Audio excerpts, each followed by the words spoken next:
What if you knew, deep in your bones, in that place where mothers just know things, that the baby in your arms wasn't yours? But science said you were wrong. Doctors said you were delusional. Your family said you needed help. So you raised him anyway, for 2 years, knowing, always knowing something was wrong. And then one day, you proved them all wrong. But by then, 2 families had been destroyed, 2 boys had lived lies, and 1 hospital had a secret worth killing to protect. March 15th, 2015. St. Augustine Memorial Hospital, 2:47 a.m. The fire started in the electrical room on the 4th floor. By the time the alarms screamed through the maternity ward, smoke was already filling the hallways. 12 mothers, 12 newborns, less than 3 minutes to evacuate. Rachel Morgan had given birth 6 hours earlier, a boy, 7 pounds 4 ounces. She'd held him exactly twice before the nurses took him to the nursery so she could sleep. When Nurse Rebecca Santos burst through her door, Rachel was still groggy from the epidural. "We have to go, now, fire. My baby. We're getting all the babies. Can you walk?" Rachel's legs barely held her. The nurse half carried her down the stairs, through smoke, into the cold March night. The parking lot was chaos. Crying babies, panicked mothers, firefighters rushing in. And in the confusion, someone made a mistake that would destroy 2 families. But Rachel wouldn't know that for another 3 hours. By 6 a.m., the fire was out. Minimal damage, electrical fire contained quickly. Mothers and babies were cleared to return to their rooms. Nurse Santos brought Rachel her baby.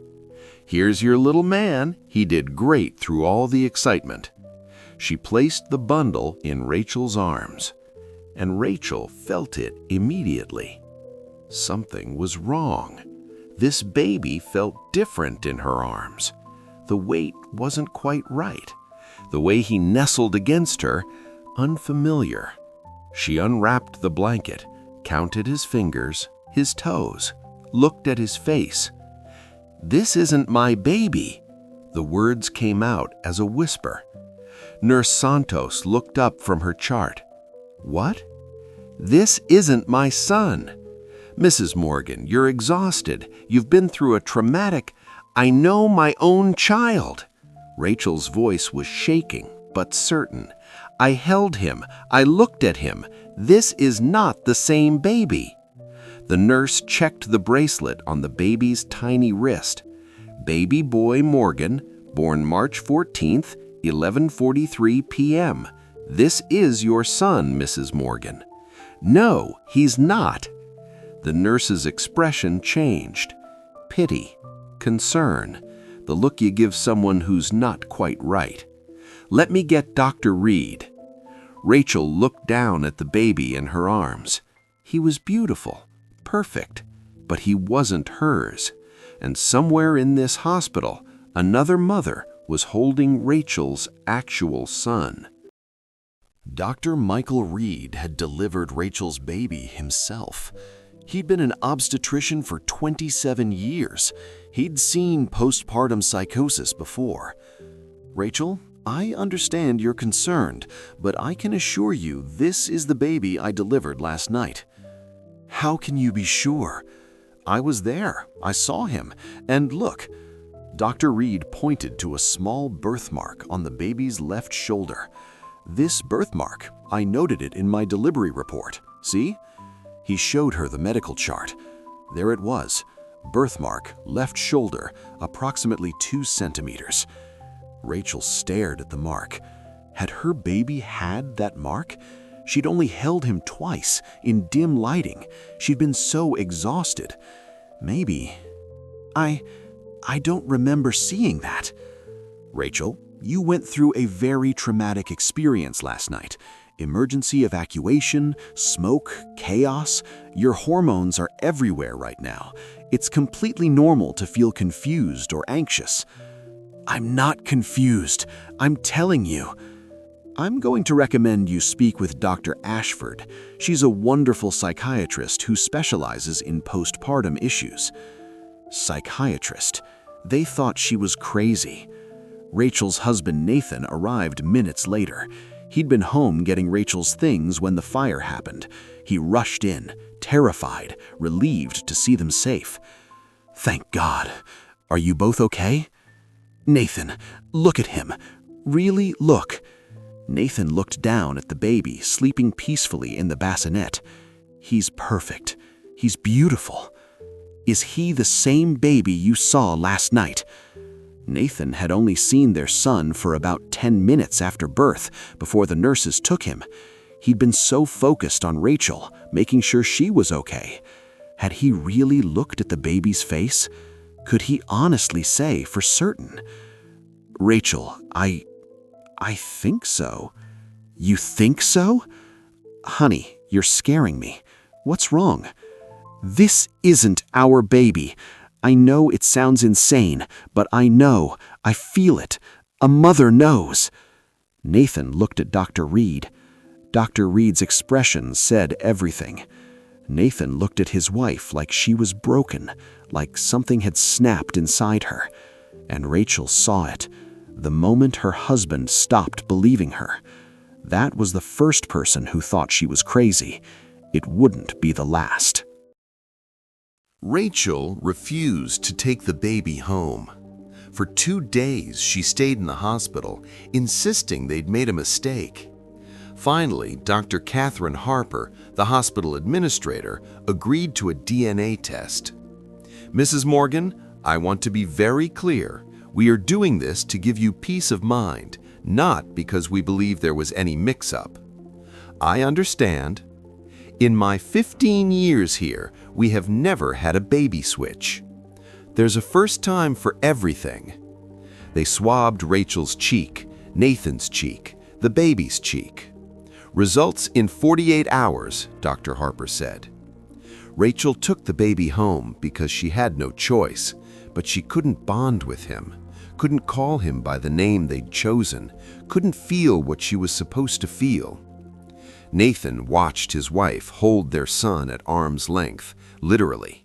She fed him, changed him, met his physical needs, but there was no warmth, no connection. Rachel's mother, Helen, came to help. She saw immediately what was happening. Rachel Ann Morgan, that baby needs his mother. I'm not his mother. Stop it. Stop this right now. You're going to damage him. Do you understand?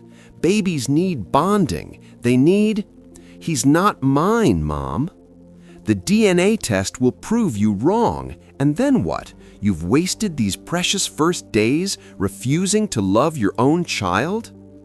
That night, alone with the baby, Rachel tried.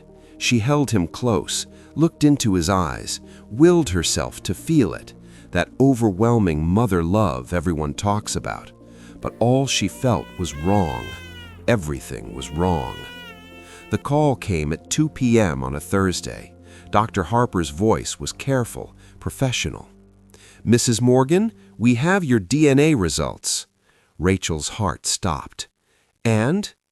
The baby is a 99.9% DNA match to both you and your husband. He is definitely your biological son. Science had spoken. Rachel was wrong. The baby was hers. So why did every cell in her body still scream otherwise? Dr. Lisa Ashford was patient, kind, professional. She'd treated dozens of women with postpartum depression and psychosis. This was textbook.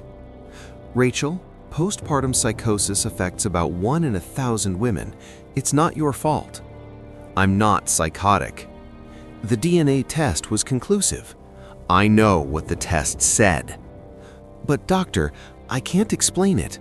When I look at him, I don't recognize him.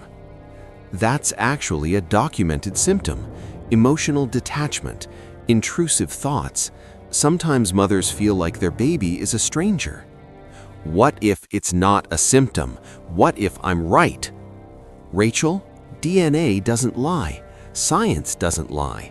These feelings you're having, they're your brain trying to protect you from something. The trauma of the fire, the fear of motherhood, maybe something from your own childhood. This has nothing to do with my childhood, doesn't it? Dr. Ashford spent the next 40 minutes exploring Rachel's relationship with her own mother, her fear of inadequacy, her perfectionist tendencies, her anxiety about being a good mother. And slowly, Rachel started to wonder, was she crazy? Was this all in her head? The DNA test was conclusive. Science was science. Maybe she was just broken. I'm prescribing an antidepressant and an anti-anxiety medication. They're safe for breastfeeding. I'm not breastfeeding. Dr. Ashford's pen paused. Why not? Because I can't. It doesn't feel right. Rachel, that's the psychosis talking. Your body wants to feed your baby. Your mind is blocking it. Rachel took the prescription, started the pills, and tried desperately to convince herself that everyone else was right, that she was sick, That the baby, she forced herself to think of him as Tyler since they'd chosen that name, was hers. For weeks she pretended, smiled when people cooed over Tyler, posted pictures on social media, went to mommy groups, told no one about the screaming in her head every time she looked at him. But late at night, when Tyler was asleep and Nathan was asleep and the world was quiet, Rachel would stand over the crib and know, just know, this wasn't her son. And somewhere, someone else was raising the baby she'd actually given birth to. But how could she prove it? The first year passed in a blur of doctor's appointments and fake smiles. Rachel went through the motions. First birthday party, first steps, first words. She documented everything obsessively. Photos, videos, measurements. Looking for what? Evidence? Proof that he wasn't hers? Nathan thought she was finally bonding, but really, Rachel was building a case. She just didn't know what kind of case yet, or who she'd present it to. At night, after Nathan slept, Rachel researched. Hospital baby switches, false DNA results, laboratory errors. She found stories, rare but real. Babies switched at birth, mothers who knew. Some found the truth decades later, some never found it at all. She learned about DNA contamination, sample switches, laboratory errors that, while rare, did happen. At family gatherings, people commented on how much Tyler looked like Nathan. "He has your eyes," they'd say. Rachel would smile and nod, but she'd studied Nathan's baby photos, studied Tyler's features. The resemblance everyone else saw, she couldn't see it. She stopped going to therapy. Dr. Ashford had helped as much as she could, which was to say, not at all. Her marriage was cracking under the weight of her secret certainty. Nathan thought she was better. She let him think that. But intimacy had died. How could she be close to a man who thought she was crazy?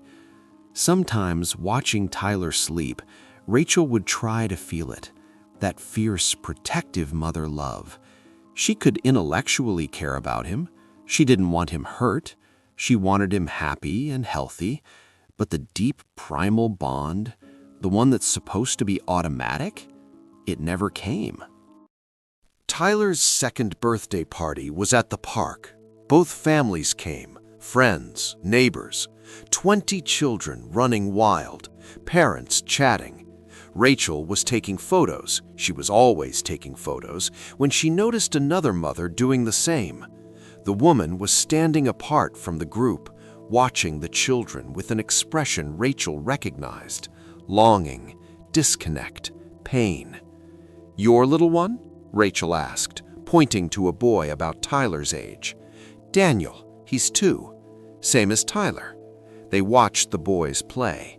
Neither said anything for a long moment. Then Amanda said, very quietly, "Do you ever feel like you're parenting someone else's child?" Rachel's breath stopped. What did you say? Amanda looked at her, really looked, and saw the same thing Rachel had seen. Recognition. Never mind, forget I said anything. No, wait, please. Rachel pulled her further from the group, lowered her voice. Where did you give birth? St. Augustine Memorial. Why? Rachel's heart started pounding. When? March 15th, 2015. There was a fire. I was there. The world tilted. Amanda's face went white. Your baby was evacuated during the fire? Yes. And when they brought him back, he wasn't the same baby. Amanda's knees buckled. Rachel caught her. Both women were shaking.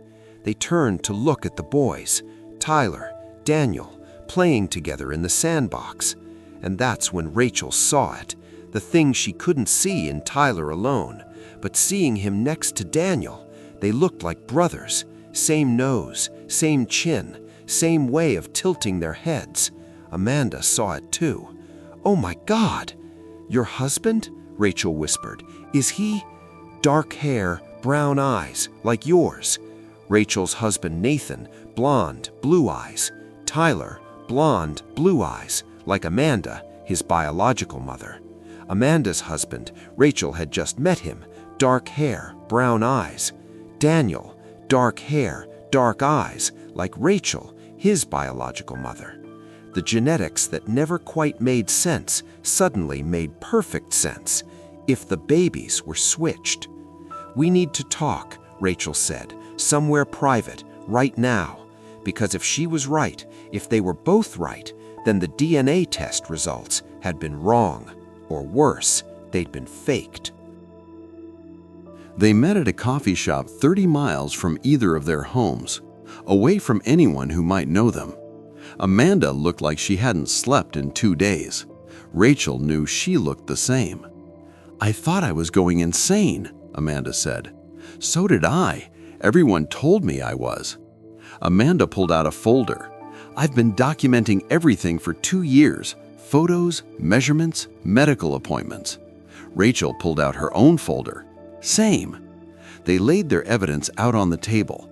Photos of Tyler and Daniel, newborn photos from the hospital, current photos, medical records, growth charts. Daniel was supposed to be born with a birthmark, Amanda said, on his right foot. The doctor mentioned it on the ultrasound, but when I got him back after the fire, no birthmark. Rachel's hands started shaking. Tyler has a birthmark, left shoulder, but I don't remember my baby having it before the fire.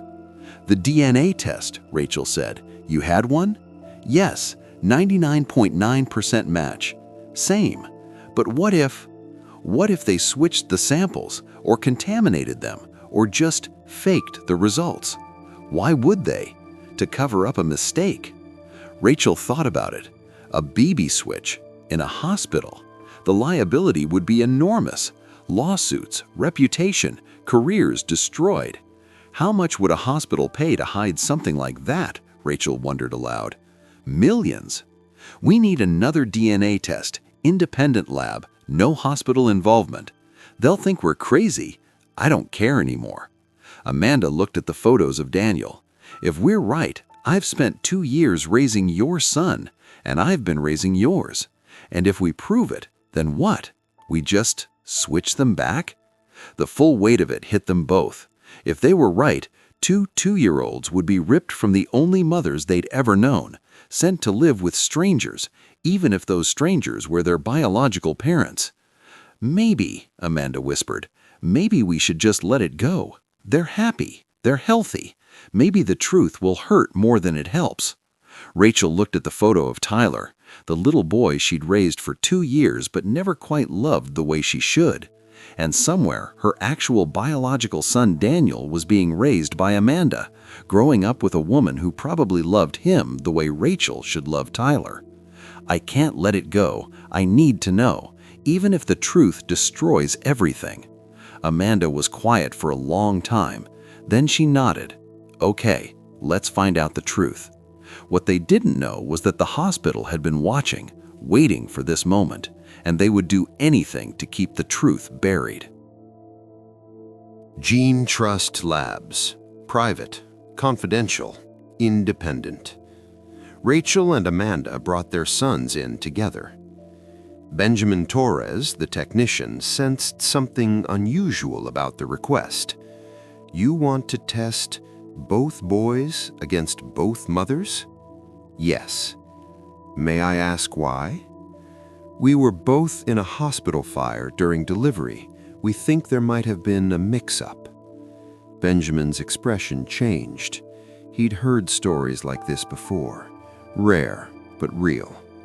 He was meticulous, swabbed each child himself, each mother, labeled everything in front of them, documented the chain of custody. Results in 5 days. Given the sensitivity of this situation, I'm going to personally oversee the analysis. Thank you.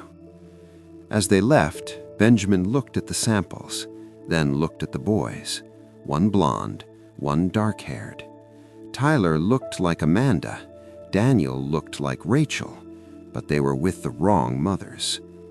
5 days felt like 5 years. Rachel couldn't eat, couldn't sleep. Nathan noticed, but didn't ask. Their relationship had been strained for so long, silence was normal. Amanda texted Rachel every day. Holding up? Barely. You? Same. On day 5, Rachel's phone rang. Benjamin Torres. Mrs. Morgan, your results are ready. Can you come in? And I recommend bringing Mrs. Cole as well. Can you tell me over the phone? Silence. I think you should come in. They sat in Benjamin's small office. He had 2 folders in front of him. His expression was grave. I've checked these results 3 times. I wanted to be absolutely certain. And? He opened the first folder. Rachel Morgan is not the biological mother of the child she's raising, Tyler. The room spun. Amanda grabbed Rachel's hand. Amanda Cole is not the biological mother of the child she's raising, Daniel. Oh my God. However, Benjamin opened both folders wider. Rachel Morgan is the biological mother of Daniel, and Amanda Cole is the biological mother of Tyler. The world shattered. 2 years. 2 years of raising the wrong children. 2 years of confusion and doubt and being told they were crazy. And they'd been right all along. The first test, the hospital test, how could it be wrong? Benjamin's face darkened. It couldn't be. Not with a 99.9% match. DNA doesn't lie. Then how? Someone at that hospital lab deliberately falsified your results, which meant the hospital knew. They'd known for 2 years, and they'd let 2 mothers suffer, being called crazy, rather than admit the truth. The question was, how far would they go to keep this buried? They walked into Dr. Harper's office without an appointment. Security tried to stop them. We're not leaving, Rachel said. Call the police if you want. We have evidence of fraud. Dr. Catherine Harper looked up from her desk, saw Rachel and Amanda, and for just a second, her professional mask slipped. Fear. She knew why they were there. You lied to us. Rachel threw the Gene Trust results on her desk. You falsified DNA results. You let us raise each other's children for 2 years. You let everyone think we were crazy. Dr. Harper looked at the results, then at them. Her expression hardened into something cold, legal, corporate. I have no idea what you're talking about. Don't you dare. We have proof, Amanda said. Independent DNA tests. We know the boys were switched during the fire, and we know you covered it up. I'm going to have to ask you both to leave, or I'll call security. Call them. Call the police while you're at it. We're going to anyway. Dr. Harper's hand moved toward the phone, hesitated. Perhaps we should discuss this calmly with lawyers present. That was the admission. She didn't deny it. She wanted lawyers, which meant she knew. You've known since the beginning, haven't you? The DNA test was fake from the start. Dr. Harper said nothing. Why? Why lie to us for 2 years? I'm not admitting to anything, but hypothetically, if such an incident had occurred, the hospital's first obligation would be to the children's well-being. Our children? The children in question. Switching them at 2 years old after they've bonded with their families would cause severe psychological trauma. Rachel's blood ran cold. You kept them switched to protect them? Hypothetically, yes, separation at that age could cause attachment disorders, identity confusion, lasting psychological damage. You let us think we were insane for their own good? I'm not confirming anything happened. The lab technician, the one who ran our first DNA tests, who was it? Dr. Harper's eyes narrowed. That information is confidential. Did you pay them to falsify the results? Silence. Did you pay them to falsify the results? This conversation is over. If you continue making baseless accusations, the hospital will have no choice but to pursue legal action for defamation. We're going to the police and the media, and we're going to destroy this hospital. Dr. Harper smiled. It was not a kind smile. I encourage you to try. You'll find that proving medical fraud is very, very difficult, especially when you're up against a team of very expensive lawyers. Security escorted them out. In the parking lot, Amanda was shaking. They're going to bury us. Corporate lawyers, money, power. Then we find someone who can't be buried. They needed help, and they needed it from someone who couldn't be bought. Detective Marcus Green had been with the police department for 19 years. He'd seen a lot, but nothing quite like this. Let me get this straight. You believe the hospital switched your babies during a fire, covered it up with fake DNA tests, and is now threatening you to keep quiet? Yes. Green looked at the independent DNA results, then at the hospital results from 2 years ago. Completely contradictory. One of these is wrong. The hospital one is fake, Rachel said. Can you prove that? The results speak for themselves. 2 different labs, 2 different outcomes. Or one lab made an error. Gene Trust ran the test 3 times. The technician personally verified the results. Green had been a detective long enough to trust his instincts, and his instincts said these women weren't lying. But proving corporate medical fraud? That was a different story. What do you want from me? Investigate. Talk to the hospital. Get the original samples if they still exist. Find out who ran the first DNA tests. And if the hospital refuses to cooperate, then that tells you something, doesn't it? Green looked at both women, mothers who'd been told they were crazy for 2 years, who'd been proven right, who deserved answers. I'll look into it, but I can't promise anything. Hospitals have powerful legal teams. We know. Green started with the basics, called St. Augustine Memorial, asked to speak with their legal department. The response came within an hour. A letter from the hospital's law firm. All inquiries must be submitted in writing. All medical records were protected by privacy laws. Any investigation would require a warrant. Green tried to get a warrant. The DA's office was hesitant. A civil matter, not criminal. Fraud is criminal. Alleged fraud by 2 mothers who might have PPD against a respected hospital. I have independent DNA results, which could be the results that are wrong. I'm sorry, Marcus. Without more evidence, no judge will sign this. Green went back to Rachel and Amanda. I need more, something concrete, someone who'll testify that the results were falsified. The lab technician, the one who ran our first tests, if we can find them.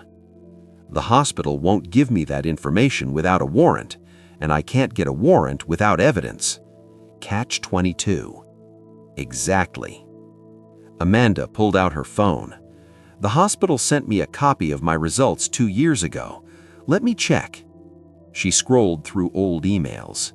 Here, results, processed by St. Augustine Memorial Laboratory Services, Technician ID TS442.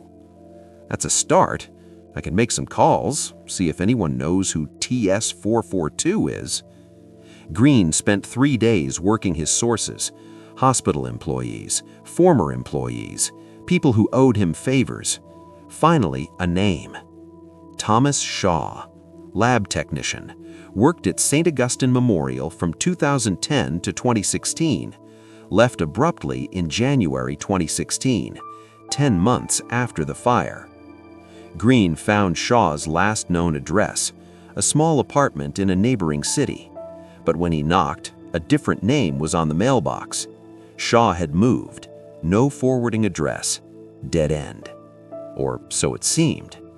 Then Green's phone rang, an unknown number. Detective Green? Who's this? Someone who knows what you're investigating, and you're right, they did fake those DNA results. Who is this? Rebecca Santos. I was the nurse on duty the night of the fire. I know what happened to those babies, and I know who covered it up. I'll help you, but we need to meet somewhere safe, because at St. Augustine Memorial Hospital, people who talked ended up silenced. Rebecca Santos looked over her shoulder 3 times before sitting down. She'd aged 10 years in the 3 since the fire. I signed an NDA. If they find out I'm talking to you, I'll lose everything. I can protect you. Can you? They're powerful, detective, very powerful. Tell me what happened that night. Rebecca took a breath. The alarm went off at 2:47 a.m. We had 12 mothers in the maternity ward, 12 babies in the nursery. I was there. I helped evacuate them. It was chaos, smoke everywhere. We grabbed babies and ran. We were supposed to keep the ankle bracelets on, but some came off in the confusion. How many came off? 2, Rachel Morgan's baby and Amanda Cole's baby. When we got to the parking lot, we tried to match them back up. Both boys, both about the same size. She paused. We weren't sure which was which. You guessed? Dr. Reed thought he knew. He said he remembered distinct features. One had a birthmark, one didn't. We went with his identification. And? Well, 2 days later, Rachel Morgan started insisting we'd given her the wrong baby. We dismissed her. Postpartum psychosis, we thought.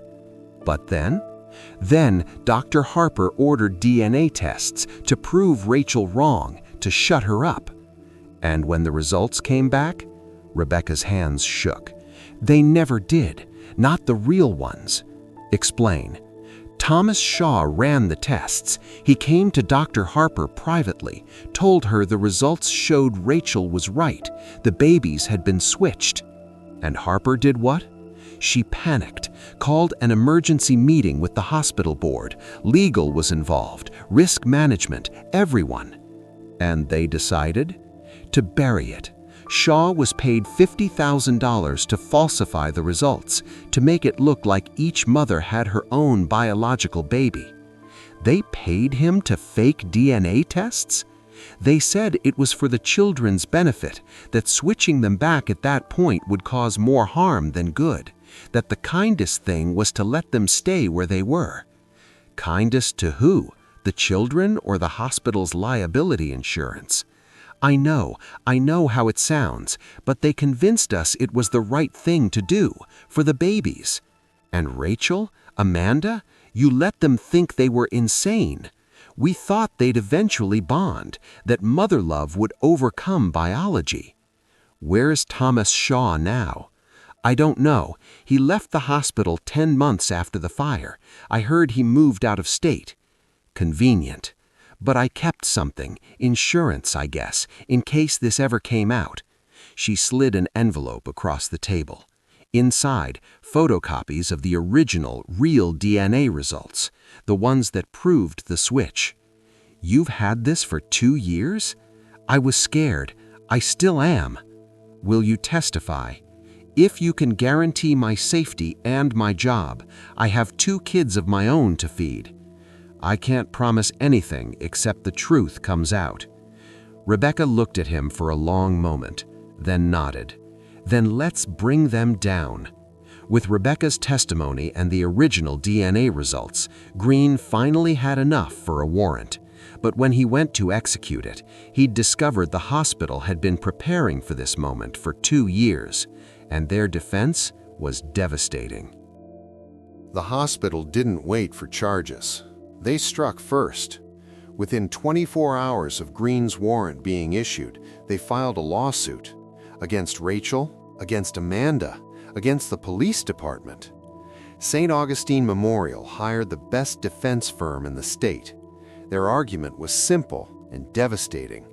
"Your Honor, these 2 women are attempting to use the legal system to forcibly separate children from their families." "These are their families," Rachel's attorney, Patricia Lawson, shot back. "Biologically, perhaps, but legally, emotionally, psychologically? Daniel has lived with Amanda Cole for over 2 years. Tyler has lived with Rachel Morgan for over 2 years. Those are their mothers in every way that matters." The hospital's strategy became clear. They weren't denying the switch. They were arguing it didn't matter. Child psychologists testified.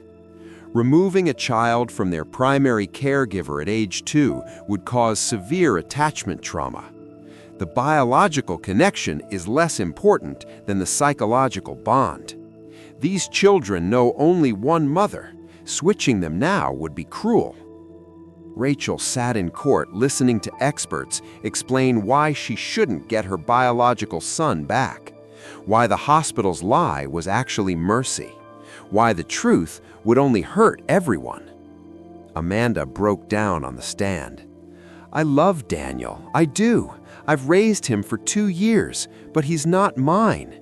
And somewhere, with Rachel, my biological son is calling her Mama." "Would you forcibly remove these children from their homes?" the hospital's attorney asked. I don't know. I just want the truth. I want people to know what happened." The judge was in an impossible position.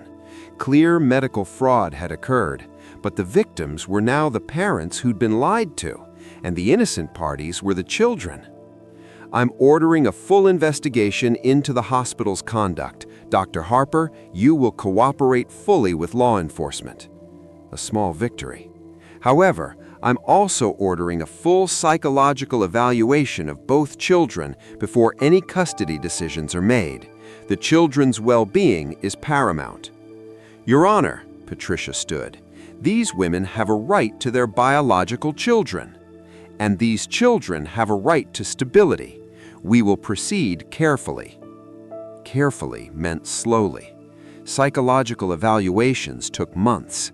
Meanwhile, Rachel was still raising Amanda's biological son, and Amanda was raising hers. Every day felt like theft. Rachel looked at Tyler and felt torn. She'd spent 2 years trying not to bond with him, keeping emotional distance because he felt wrong. And she still hadn't bonded, not really, but she'd grown to care for him in a different way, responsible for him, protective of him, just not that overwhelming mother love. The worst part came when the judge ordered supervised meetings. Rachel and Amanda would swap sons for supervised visitation to see how the children responded. Rachel saw him across the supervised visitation room. Dark hair, dark eyes, Amanda's features. The baby she'd given birth to, the child she'd never held. He was clinging to Amanda, calling her Mama. Happy, bonded, attached. The psychologist watched Rachel's reaction, noted everything. "Would you like to try to interact with Daniel?" Rachel approached slowly, knelt down to his level. "Hi, Daniel." He hid behind Amanda's legs, wouldn't look at Rachel. She was a stranger to him, and he was a stranger to her. Biology meant nothing to a 2-year-old. He knew his mother, and it wasn't Rachel. In another room, Amanda was experiencing the same thing. Tyler, blonde, blue-eyed, Nathan's features, clung to Rachel, wouldn't go to Amanda, cried when she tried to hold him. As both mothers watched their biological sons cling to each other, they realized the horrible truth. The hospital had been right in one thing. Switching the boys now would destroy them, but leaving things as they were would destroy Rachel and Amanda. There was no good answer, only varying degrees of heartbreak. "We have to let him go," Nathan said it quietly, but the words exploded in the silence. "What? Daniel. We have to let Daniel stay with Amanda, and we have to accept that Tyler is our son." "Daniel is our biological son, Nathan. He's a little boy who knows his parents, and we'd be ripping him away from Amanda." "I'm his parent, not Amanda." "Are you?" "We held Daniel today during the supervised visit. He didn't know us. He was terrified of us. He would learn. We could bond. We could traumatize him." "Rachel, the psychologists are right. Switching them now would damage them for life." "So we just give up our child?" "Our child? Rachel, you never bonded with Tyler. You've told me for 2 years he didn't feel right. But now that you know Daniel is biologically ours, you want to rip him from the only mother he knows? I gave birth to him. He's mine. This fight is destroying us. It's destroying our marriage. It's destroying our family. We don't have a family. We have someone else's child. We have Tyler, who loves us, who needs us, who doesn't deserve to be abandoned." The word hit like a slap. Abandoned. Is that what switching them would be? Across town, Amanda was having the same conversation with her husband. Daniel, who was actually Rachel's biological son, was thriving, happy, healthy, bonded. How could she rip him from the only life he knew, even if he wasn't biologically hers?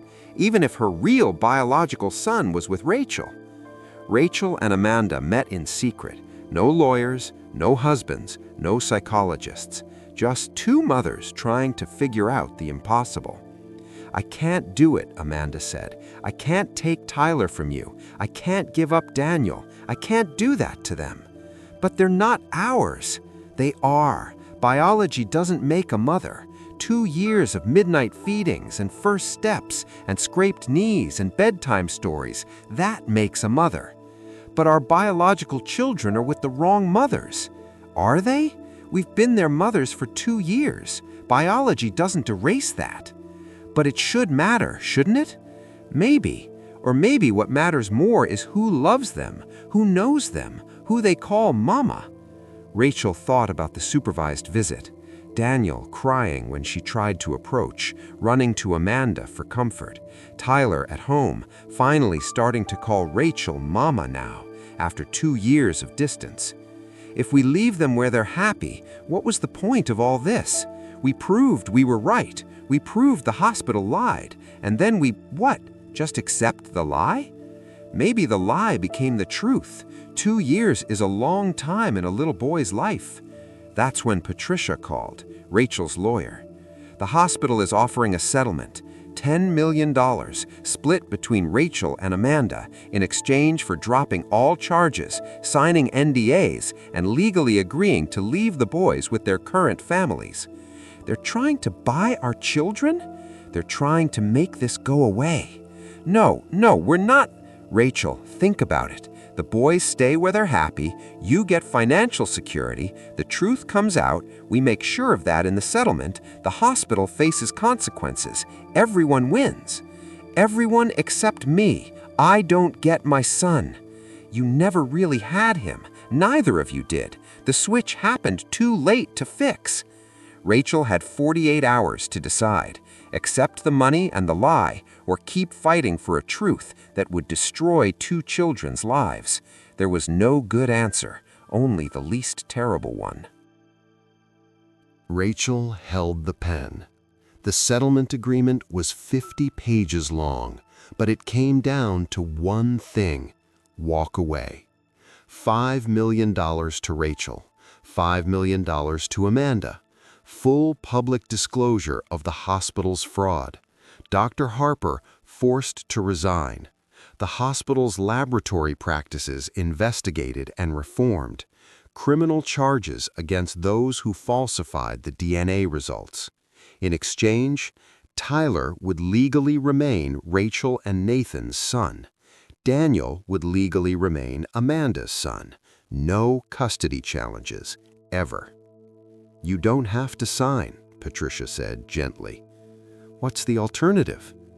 "Keep fighting. Take it to trial. Force a custody evaluation. Maybe win, maybe lose." "And if I win, I get Daniel, but I destroy him in the process. He'll hate me for taking him from Amanda, and I'll have to give up Tyler, who finally started calling me Mama." "There's no easy answer here, Rachel." Nathan had already made his position clear. He wanted to sign, wanted this nightmare over, wanted to move forward with Tyler as their son, legal, permanent, final. Rachel thought about what mattered, not biology, not being right, not winning. What mattered was the little boy at home who needed a mother, Tyler, who she'd held for 2 years without really loving, but who'd never known the difference, who thought she was his mother and always had been. She signed, 1 page at a time. Each signature felt like giving away a piece of her soul. Amanda signed in the adjacent conference room, both women crying, both women destroying their own hearts to protect their children, even if those children weren't biologically theirs. As promised, the settlement required full disclosure. Within a week, the story broke. Hospital admits to baby switch cover-up. DNA results falsified to hide mistake. 2 mothers told they were crazy. They were right. Dr. Catherine Harper resigned in disgrace, faced with criminal fraud charges, her medical career over. Thomas Shaw, the lab technician, was arrested in Nevada, charged with fraud, falsifying medical documents. He took a plea deal, 5 years in prison. St. Augustine Memorial Hospital faced millions in fines, mandatory reforms, third-party auditing of all laboratory practices, new protocols for emergency evacuations. But none of that gave Rachel her biological son. None of that gave Amanda hers. They'd won the battle and lost the war. Rachel looked at Tyler, legally her son now, permanently, officially, 3 years old, playing with trucks on the living room floor. He looked up. "Mama, come play." And for the first time in 3 years, when he called her Mama, it didn't feel wrong. Maybe it had taken 3 years. Maybe it had taken fighting for him. Maybe it had taken choosing him over biology. But something shifted. Rachel sat down on the floor, started playing trucks with her son, not her biological son, but her son nonetheless. 1 year after the settlement, Tyler was 4 years old, and everything had changed. Rachel had finally bonded with him, really bonded. The fierce, protective, overwhelming mother love she'd been told would come instantly, it came gradually, one bedtime story at a time, one scraped knee at a time, one "Mama, I love you" at a time. Therapy helped. A new therapist, one who understood what she'd been through, who validated her feelings instead of calling them symptoms, who helped her grieve the son she'd never know, while learning to love the son she had. Rachel and Amanda stayed close. They were the only 2 people in the world who truly understood. They met monthly, with and without the boys. Tyler and Daniel were best friends, playdates every week. They looked like brothers, because genetically, each had the other's mother, even if neither of them knew it. Rachel and Amanda made a pact. They'd never tell the boys. What good would it do? The truth would only confuse them, hurt them. Better they never know. Tyler was happy, loved, thriving, calling Rachel and Nathan Mama and Daddy, and Daniel was the same with Amanda, happy, secure, bonded. Neither boy knew the truth. Neither would ever need to. Sometimes at playdates, Rachel would watch Daniel, see Nathan's features in his face, her genetics in his mannerisms, the son she'd given birth to but never raised. And Amanda would watch Tyler, blonde, blue-eyed, her biological son, being mothered by someone else. It hurt. It would always hurt. But they'd made their choice, and it was the right one.